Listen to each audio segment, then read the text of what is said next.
Good morning, everyone. So today, now we'll show the working of our project. So over here, we can see this is the Remix Ethereum IDE, where we can write Solidity codes and run it. And over here, this is a Ganeshi UI, which is basically for setting up Ethereum on our laptop. Like Ethereum is we can say a network, but if we download it in our laptop, then it will take a lot of space. So Genesee provides us with a local Ethereum that we can work on.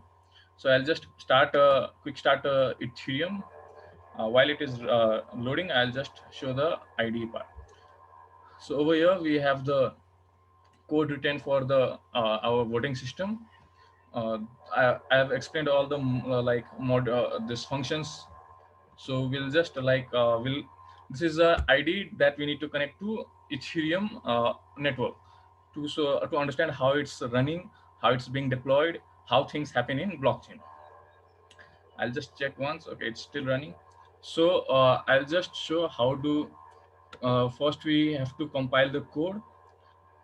We'll choose our this compiler, and there are other options, but we'll just compile our this. Once it is compiled, then we can deploy our this uh, project onto the Ethereum network, our local Ethereum network.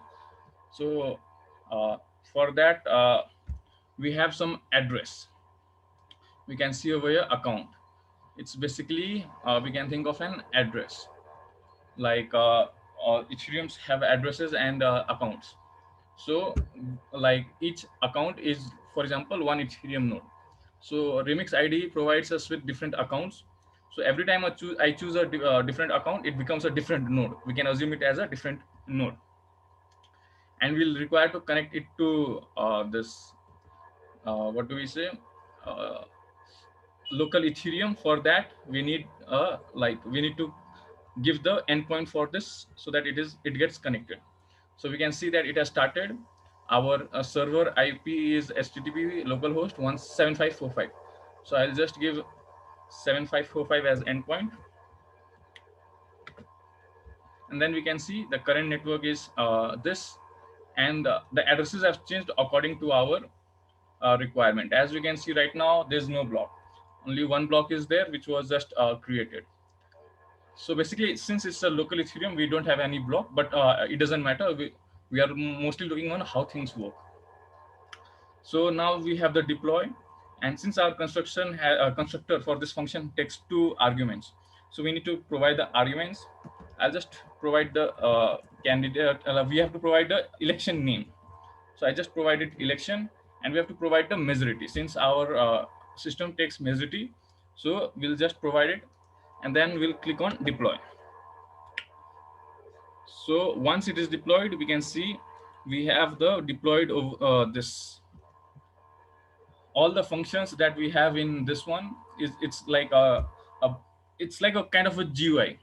We can call the arguments, call the functions directly from here. And if we check our local Ethereum node, we can see that now there is one block. One block has been mined, and there is one transaction in it. If I'll just open the block, we can see that there is some like block hash, transaction hash, then created a contract address, from address, and then this is the contract creation. It shows that this transaction was mainly for contract creation. So if I just open this transaction, we can see again there are some like value, gas use, gas price, all this, and then we have the transaction data.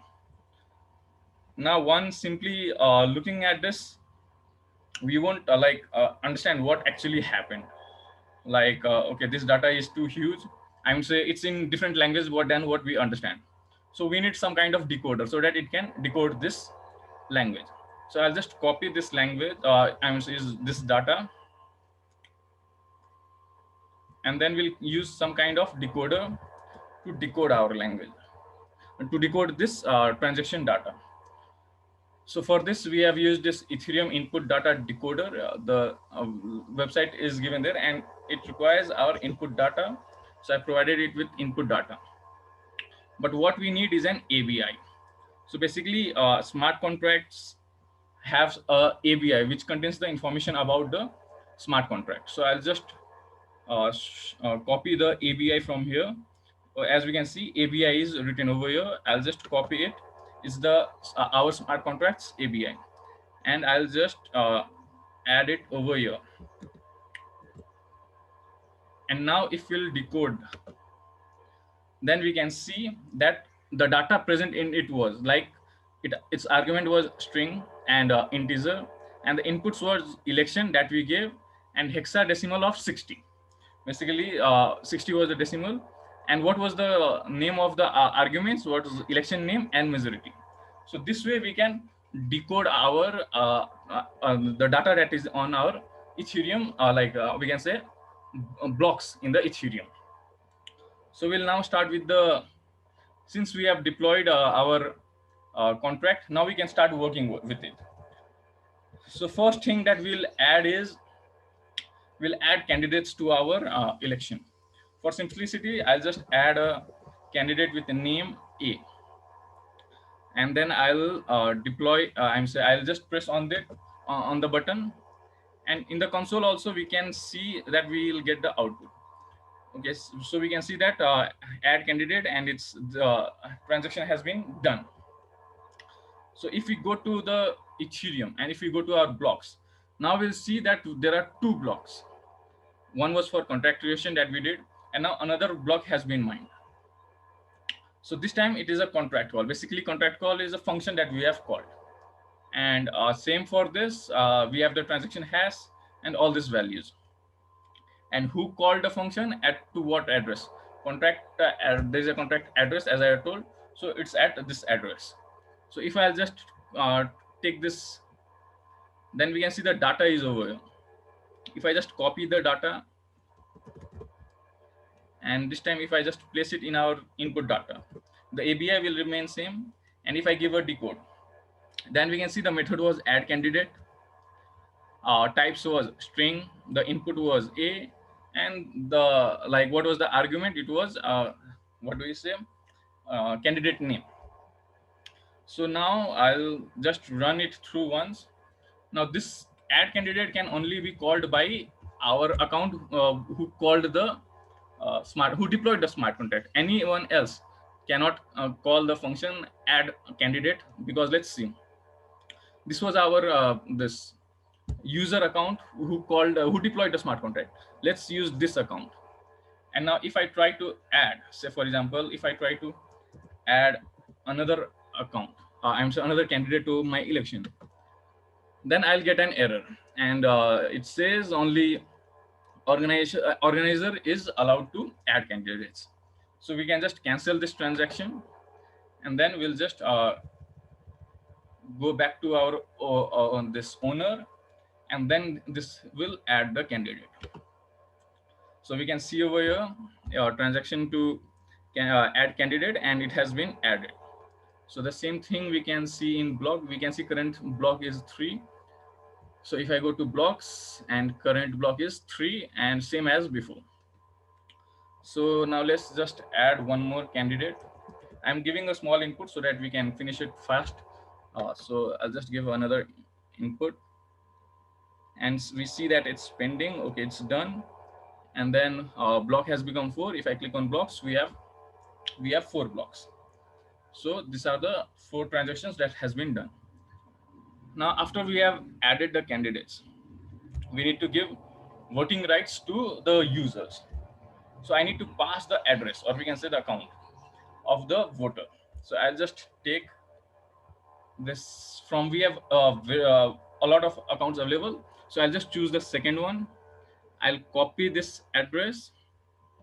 Now, if I try to give voting rights over here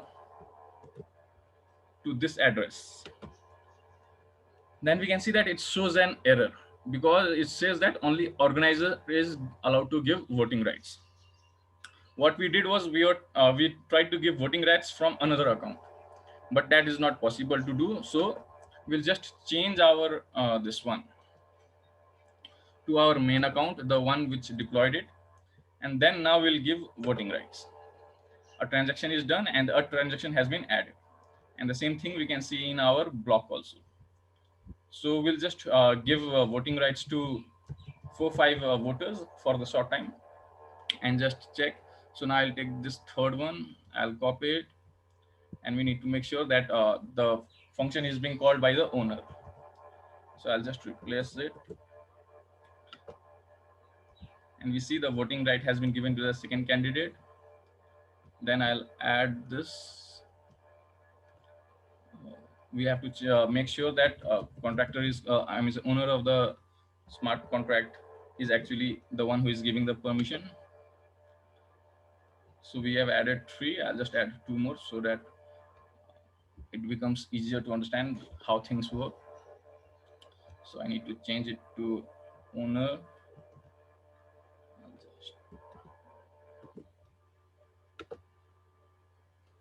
So 4 of them have been added. I'll just add one last. This one, we need to change it to this author, and then we'll add. So 5 voters have been added for now. I'm just doing it quick. So we can see that over here we have already have 9 blocks. And if I just check the last one, the data of the last one, let's say this data, it will basically show me.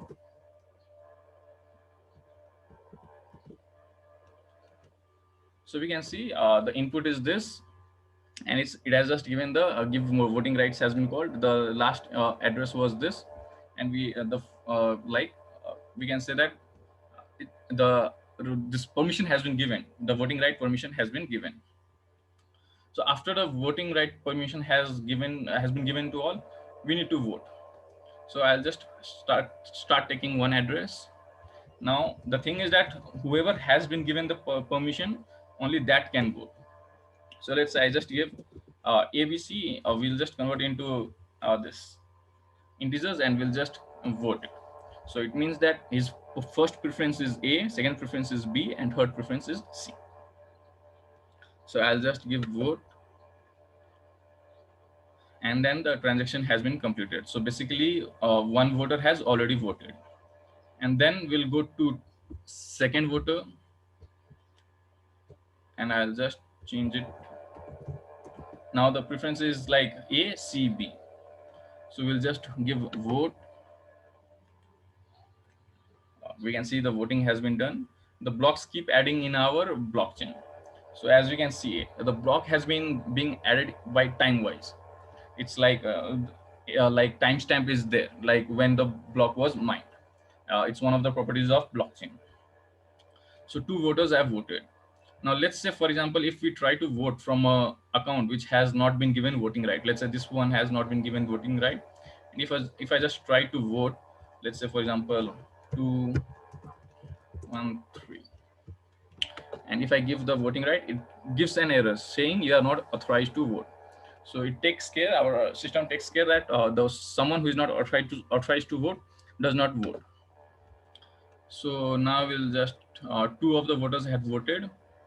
We'll choose the third voter, and then we'll vote. The voting has been done, and the same will be reflected in our Ethereum network. We'll choose the fourth one and provide its input, and then we'll vote. So the voting has been done. Now I'll just take the last one and vote. It's also. So this time our we are trying to give the fifth voter gives preference to third one, like C, and then we'll just give a vote. So the voting has been done. Now there are some functions like winner, get number of candidates. If I click on this one, I see the output is 3, the number of candidates. And if I click on winner right now, I see there is no winner, string is 0. So what we need to do now is we have given the votes. We have like voting rights has been done, votes have been given. Now we need to calculate the votes. So what we need to do is we need to go back to this owner of the smart contract, and we'll just give a calculate votes. So this has been done. Now we'll click on check majority. Check majority has been done. Now what check majority does, it checks whether this is there or not, and if if the majority is there or not. If majority is not there, then it will redistribute votes. And if you'll see the winner, we can see that B got the B is the winner. Now, why did this happen? Because as we can see, the fifth person who voted, he voted for C as the first preference, B as the second preference, and A as the first preference. Since C candidate got only one vote from voter five, so his vote got redistributed to another one, and to the second candidate, which is two, basically B. So now, if we'll check the number of candidates, we'll see that the number of candidates has gone to 2. It was 3. And same thing will be reflected in our this Ethereum network. We can see that the block was mined. We can see that a transaction was there. If I'll just check any one of the block, any block, we can try. Let's say block number 14. So transaction has is there, address is there, contract call is there. So I'll just take this address, and we can this is one of the properties, like transparency is there. Anyone can check the data, like there is nothing hidden over here. Anyone can check what is stored in the blockchain ledger. So we can say it's a input of the fifth array, 3 to 1 fifth voter. So that's it.